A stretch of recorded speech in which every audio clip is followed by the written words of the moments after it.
किसी ने भी क्या खूब कहा है, छीनने वाले का कभी पेट नहीं भरता और बांटने वाला कभी भूखा नहीं रहता। हेलो फ्रेंड्स, मैं हूं आपके साथ में सनवर सिद्दीकी, लेकर आया हूं एक बार फिर से एक ऐसी कहानी सीख देने वाली है, बल्कि कुछ सिखाने वाली है इसके जरिए से, इस कहानी के जरिए से।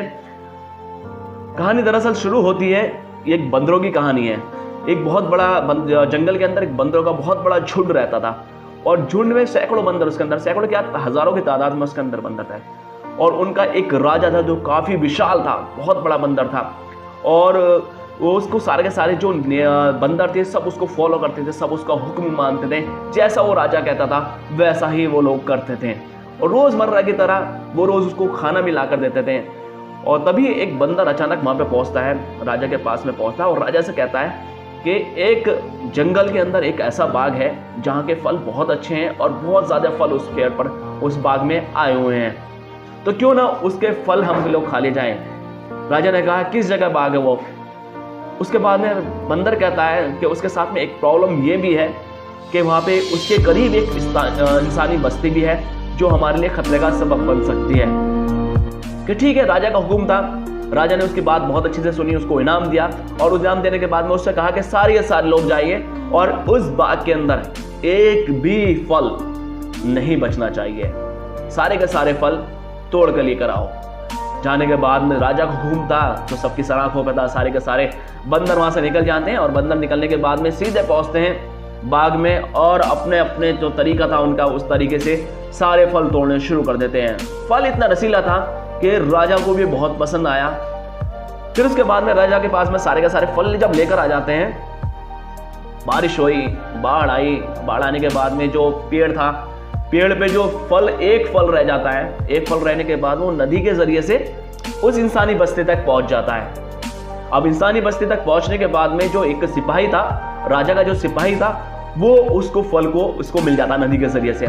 वो जैसे उसको खाता है, उसका टेस्ट गजब का था, यानी कि उसके अंदर जो मजा था वो बहुत लजीज था।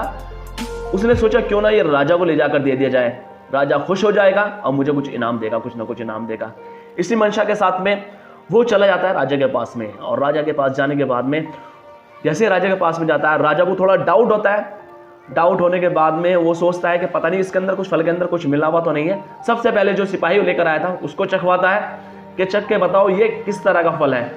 और जैसे ही उसमें फल को वो चखता है, उसके बाद में राजा उसको लेता है। राजा लेने के बाद में बेहद ही खुश होता है और खुश होने के बाद में कहता है कि इस तरह के फल हमें चाहिए, यानी कि अगले मौसम के हिसाब से उस बाग के अंदर उन पेड़ों पर हमारा कब्जा होना चाहिए और इसके फल जितने भी हों सारे के सारे हमारे पास आने चाहिए जहाँ पर ये बाग है।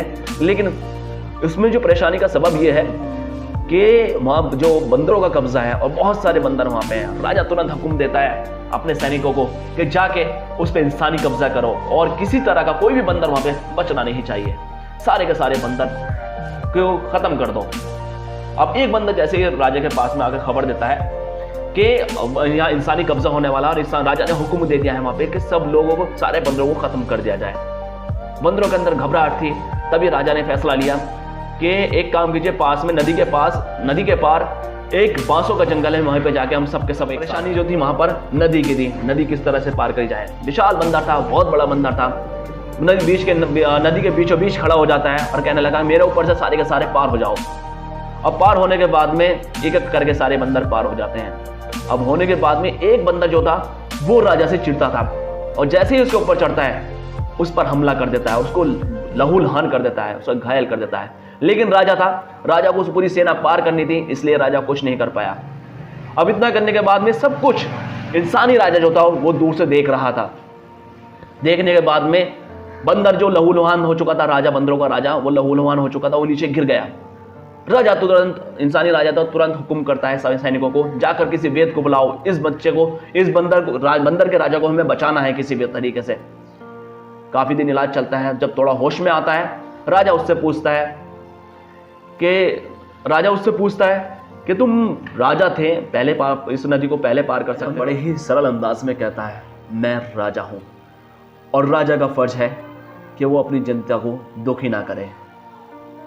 इतना सुनते ही राजा भी, जो उसकी सोच थी वो भी बदल जाती है और तमाम जहन में राजा के इस तरह आने लगता है कि इतना बड़ा बलिदान राजा को वाकई में राजा के लिए एक बड़ी चीज़ है। तो कहने का मकसद ये है कि ये कहानी उस बंदर के राजा की नहीं है, उस इंसानी राजा की नहीं, यह कहानी हमारी तुम्हारी है, जिसमें रोज़मर्रा की ज़िंदगी में भी इस तरह के उड़ाव चढ़ाव आते रहते हैं। घर के अंदर हर कोई एक राजा होता है और राजा वो किस तरह से अपनी जनता को यानी अपनी फैमिली को मैनेज करता है, किस तरह से अपने जो बुरा वक्त आता है उसको मैनेज करता है, अच्छा वक्त आता है उसको सेलिब्रेट करता है, सारा कुछ एक राजा की तरह सोचना पड़ता है, किस तरह से एक मैनेजर की तरह अपने घर को चलाना पड़ता है।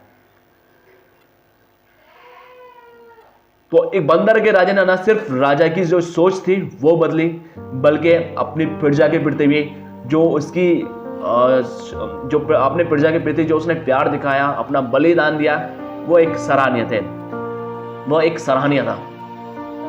इस तरह की कहानी आगे भी आपको मिलती रहेंगी। सबसे पहले वही गुजारिश आपसे, अगर पसंद आए तो लाइक कीजिए, शेयर कीजिए और सब्सक्राइब करना ना भूलिए हमारा चैनल।